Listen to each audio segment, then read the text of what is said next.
बिस्मिल्लाहिर्रहमानिर्रहीम। अस्सलाम वालेकुम दोस्तों, नई वीडियो में खुश आमदीद। दोस्तों, चाइना का तबाहकुन मिसाइलों से जापान के जजीरे पर हमला, अमेरिका के खिलाफ भी बड़ा कदम उठा लिया। जबकि अमेरिका ने एक इंतहाई तबाहकुन मिसाइल चलाने का फैसला अचानक क्यों बदल दिया, अहम तरीन तफसीलात सामने आ गई हैं। वीडियो की तफसील में जाने से पहले आप देख रहे हैं हकीकत की दुनिया डॉक्टर अली के साथ। हमारा चैनल सब्सक्राइब करके घंटी के निशान को दबाना मत भूलिएगा। इस वीडियो को ज्यादा से ज्यादा फेसबुक, व्हाट्सएप और सोशल मीडिया पर शेयर जरूर करें। शेयर और लाइक करने के साथ साथ कमेंट बॉक्स में पाक फौज जिंदाबाद, पाकिस्तान पाइंदाबाद और पाकिस्तान के गुमनाम हीरोज को सलाम का नारा कमेंट जरूर कीजिएगा। दोस्तों, अमरीकी ईवान नुमाइंदगान की स्पीकर नैन्सी पेलोसी के दौरे के बाद चीन की जानिब से ताइवान के गिर्द मुहासरा तंग कर दिया गया है। जंगी मशकों का सिलसिला नहीं बल्कि यूं कहिए कि अब अमली तौर पर जंग का आगाज हो चुका है। ताइवान की वजारत खारजा ने कहा कि मुतअद्दिद बहरी जहाजों और तैयारों ने मुसलसल दूसरे दिन अबनाए ताइवान में ताइवान और चीनी सरजमीन को तकसीम करने वाली गैर रस्मी लकीर मेडियन लाइन अबूर कर ली है। ताहम चीन के सरकारी मीडिया ने इन मशकों के बारे में कोई मालूमात फराहम नहीं की। दोस्तों, चीन ने अमेरिका के खिलाफ एक बड़ा कदम उठाते हुए स्पीकर नैन्सी पेलोसी और उसके अहले खाना पर पाबंदियां लगाने का भी ऐलान कर दिया है। चीन के वजीर खारजा वांग यी ने कहा है कि नैन्सी पेलोसी ने चीन के दाखिली उमूर में संगीन मुदाखलत की है और चीन की इलाकाई सलामती को नुकसान पहुंचाया है। एक बयान में उन्होंने कहा कि नैन्सी पेलोसी ने वन चाइना के उसूल को भी पामाल किया और अपनाए ताइवान में अमनो इस्तेहकाम को भी खतरे में डाल दिया है।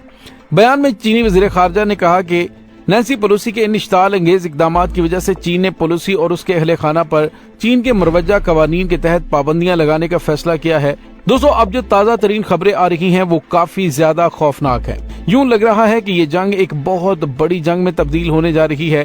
दोस्तों, चीन की जानिब से ताइवान पर दागे गए 5 मिसाइल जापान के एक जजीरे में गिरे। दोस्तों, इन 5 बैलिस्टिक मिसाइलों के जापान में गिरने के बाद वहां पर खतरे की घंटियां बज गई और फौज को हाई अलर्ट कर दिया गया। टोक्यो से पता चला है कि चीन ने ताइवान की जानिब जो 5 बैलिस्टिक मिसाइल दागे थे, ये मिसाइल जापान के इलाकों में जाकर गिरे हैं। ये भी बताया जा रहा है कि जापान ने मिसाइल गिरने पर चीन की हुकूमत से एहतजाज किया है।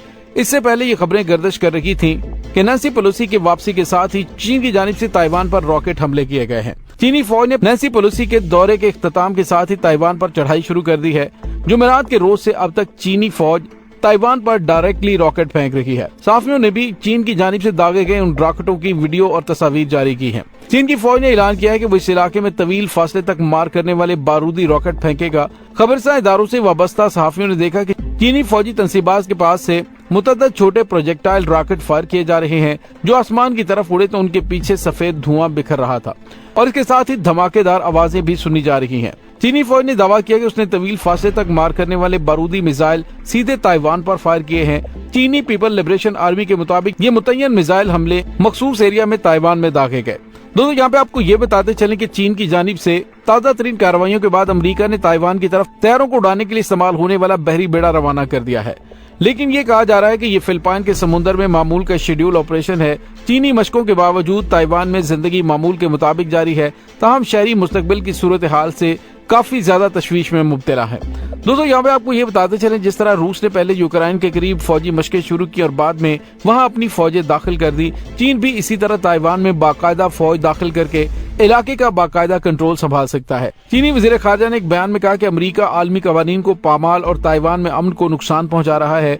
ये चीनी अवाम और खित्ते में अमन पसंद ममालिक के अवाम के लिए खुली इश्ताल अंगेजी है और सियासी जुआ है जिसके मनफी असरात मुरतब होंगे। दोस्तों, यहाँ पे आपको ये भी बताते चलें कि चीन ने अमेरिका के साथ कुछ अहम तरीन शोबों में काम करना भी बंद कर दिया और उन्होंने कहा है कि कुछ दिफाई डीलों और दीगर अहम तरीन शोबों में चीन अब अमेरिका के साथ काम नहीं करेगा। दोस्तों, दूसरी जानिब आपको ये बताते चले कि अमेरिका ने चीन को खौफजदा करने के लिए बैनुल बर्रे-ए-आज़मी बैलिस्टिक मिसाइल का तजर्बा करना था, लेकिन चीन के जारहाना मूड को देखते हुए अमेरिका की जानिब से फौरी तौर पर यह फैसला वापस लिया गया। अमेरिकी हुकाम ने कहा कि चीन के साथ बढ़ते हुए तनाव से बचने के लिए अमेरिका की जानिब से ये तजर्बा मुअख्खर किया गया है।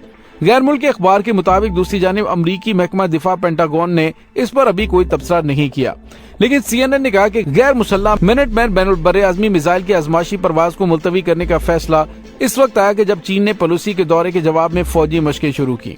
दोस्तों, महकमा दिफा के सेक्रेटरी लॉयड ऑस्टिन ने DOD को एक मुहतात कदम के तौर पर टेस्ट शुदा फ्लाइट को मुलतवी करने की हदायत की है और ये फैसला ताइवान के इर्द गिर्द अवामी जमहूरियत चीन की तरफ से फौजी सरगर्मियों में इजाफे की वजह से किया गया। عہدیدار نے دعویٰ کیا کہ یہ وہی چیز ہے جس کی ذمہ دار قوم میں ہوتی ہیں۔ دوستوں یاد رہے کہ چین نے اپنا وعدہ پورا کیا ہے کہ تائپے جمعرات کو شمال مشرقی جنوب مغربی تائیوان کے قریب پانیوں کی طرف متعدد میزائل دا کر پالیسی کی میزبانی کی قیمت ادا کرے گا۔ دوستوں یاد رہے کہ چین کی جانب سے وارننگ جاری کی گئی تھی اور کہا تھا کہ اگر پالیسی کی جانب سے تائیوان کا دورہ کیا جاتا ہے تو پھر آئینی ہاتھوں سے نمٹا جائے گا۔ اور اس کے بعد چین نے جمعرات کو شمال مشرقی اور جنوب مغربی تائیوان کے قریب پانیوں کی طرف متعدد راکٹ دا کر تائیوان کو سخت ترین پیغام دیا ہے۔ دوستوں حالیہ مہینوں میں یہ پہلا موقع نہیں ہے کہ جب امریکہ نے جغرافیائی سیاسی واقعات کی وجہ سے میزائل کا تجربہ منسوخ کیا ہو۔ اس وقت پینٹاگون کے ترجمان جان کربی نے کہا کہ مارچ میں آسٹن نے ایک منٹ مین 3 بین البراعظمی میزائل کا ایک منصوبہ بند تجربہ منسوخ کیا تھا تاکہ روس کے ساتھ بڑھتے ہوئے تناؤ کے دوران کسی بھی ایسی حرکت سے بچنے کے لیے جو غلط فہمی کا باعث ہو۔ دوستوں واضح ہے کہ امریکی ایوان نمائندگار نینسی پیلوسی کے متنازع دورہ تائیوان پر چین نے تائیوان کے قریب سب سے بڑی جنگی مشق شروع کر رکھی اور آج دوسرے روز چین نے اپنے تباہ کن میزائلوں کے ساتھ اور جنگی بحری بیڑے کے ساتھ تائیوان کا محاصرہ کر لیا ہے۔ اور دوستوں جس طرح سے میں نے آپ کو کل بتایا تھا کہ 24 سے 48 گھنٹے انتہائی اہم ہو سکتے ہیں چین کی جانب سے ایک بڑا حملہ کر کے امریکہ کے پہنچنے سے پہلے ہی تائیوان پر کنٹرول حاصل کر لیا جائے گا۔ دوستوں دوسری جانب آپ کو یہ بتاتے چلیں کہ چینی وزیر خارجہ نے کہا کہ امریکہ اور چین کے ملٹری رہنماؤں کے درمیان ڈائیلاگ منسوخ کر دیے گئے ہیں، جبکہ امریکہ کے ساتھ موسمیاتی تبدیلی کے حوالے سے مذاکرات اور میری ٹائم سیفٹی میکانزم پر بات چیت بھی ختم کر دی ہے۔ انہوں نے مزید کہا کہ امریکہ کے ساتھ کراس بارڈر کرائم پریونشن، انسداد منشیات اور غیر قانونی تارکین وطن کی واپسی سے متعلق تعاون بھی معطل کر دیا جائے گا۔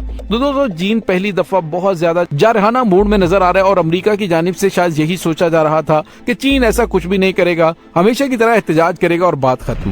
لیکن دوستوں یہاں پہ آپ کو یہ بتاتے چلیں کہ 2 دن پہلے جو میڈیا پہ خبریں آئی ہیں کہ چین کی جانب سے جو تباہ کن میزائل ایریکٹ کیے ہیں جس میں DF-16 DF-21 DF-5 بھی جو کہ 12 سے 15 ہزار کلومیٹر تک مار کرنے کی صلاحیت رکھتے ہیں، ان کو تعینات کرنے کے بعد امریکہ کو یہ خطرہ پیدا ہو گیا ہے کہ اس کے جنگی بحری بیڑے جو کہ بحیرہ جنوبی چین میں ہے، چین ان کو آنے واحد میں نشانہ بنا کر تباہ کر سکتا ہے اور اس میں اس کے جنگی طیارے بھی شامل ہیں۔ دوستوں یہاں پہ آپ کو یہ بھی بتاتے چلے کہ امریکہ کی جانب سے کچھ عرصہ پہلے چین کو ٹیسٹ کرنے کے لیے اس کے پانیوں کے اندر ایک آبدوز بھیجی گئی جو کہ جوہری آبدوز تھی، لیکن چین نے اسے پانی کی انتہائی گہرائیوں کے اندر لیزر سے اس انداز سے نشانہ بنایا کہ چین کی وہ آبدوز کافی زیادہ نقصان کا شکار ہوئی اور اس کے بعد اسے مرمت کے لیے واپس بھیجا گیا، جس میں کئی اہلکاروں کی موت بھی واقع ہو گئی اور اس آبدوز کو بھی ناقابل تلافی نقصان پہنچا۔ تو دوستوں امریکہ کو اچھی طرح سے اندازہ ہو چکا ہے اور امریکی جرنیل بالکل واضح الفاظ میں امریکہ کو بتا چکے ہیں کہ امریکہ ٹیکنالوجی میں چین کے مقابلے میں KG کلاس کا بچہ ہے۔ چین کے پاس ایسی ٹیکنالوجی موجود ہے جو کہ امریکہ کو نیست و نابود کرنے کے لیے وہ استعمال کر سکتا ہے۔ امریکہ کی جانب سے حالات کا جائزہ لیا جا رہا ہے، اگر ضرورت پڑی تو وہ جنگ میں کودے گا، ادروائز بالکل خاموشی سے دم دبا کر بھاگ کھڑا ہوگا۔ دوستوں اس تمام صورتحال کے بارے میں آپ کا کیا کہنا ہے؟ کمنٹ سیکشن میں اپنے خیالات کا اظہار ضرور کیجیے گا۔ اس کے ساتھ ہی ڈاکٹر علی کو اجازت دیجیے، انشاءاللہ بہت جلد ملتے ہیں ایک نئی ویڈیو میں۔ تب تک کے لیے اپنا بہت سارا خیال رکھیے گا۔ پاک فوج زندہ باد، پاکستان پائندہ باد، پاکستان کے گمنام ہیروز کو سلام، اللہ وارث۔